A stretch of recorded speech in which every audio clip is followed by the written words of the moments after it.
Accidents, damage to property, and parents scared for their kids to even walk down the street. Old Louisville residents have asked the Metro Council to ban semis from driving on their roads. The council tabled that change, but as WDRB's Addie Shaney tells us, residents continue their fight. Addie?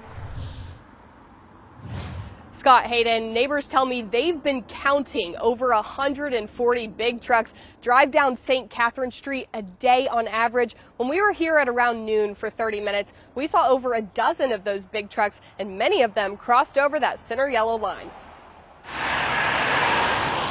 We want the kids to be able to play outside and not, be run over by a car.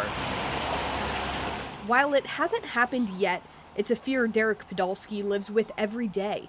He says heavy trucks are taking over his Old Louisville neighborhood. My pickup truck has had the mirror swiped off of it multiple times. This street right behind us has been repaved 3.5 times in 7 years because there's been water main failures. There's been sinkholes. Problems he blames on semis and trash trucks driving on the neighborhood's residential roads constantly. There you go, right there. Many trucks use St. Catherine Street as a cut-through to get from I-65 to Industry west of 9th. Residents set up an AI tracker to document the problem. It caught on average more than 140 heavy trucks driving down St. Catherine Street daily.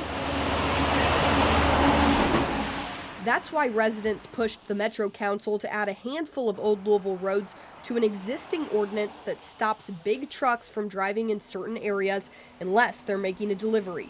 That means trucks over 21,000 pounds, mostly semis and dump trucks. I'm concerned about the commercial vehicles. Council members had concerns about enforcement and the precedent this could set. If we opened up the floodgates, we'd have 1,000 roads in an ordinance in about 5 minutes. The change was tabled by the Metro Council last Tuesday. Well, there's a lot of issues floating around in this legislation that I think a little bit of time could help. We've been fighting this since 1978, and myself personally for 7 years. And I just think it's a bit of a travesty that you're going to need more time than 35 years, 45 years to get this done. Neighbors tell me the new council person for the district plans to reintroduce that ordinance and that they're not going to give up the fight. Addie Shaney, WDRB News. With 140 trucks a day, you could understand why they're not going to give up. Okay, thanks for reporting today, Addie.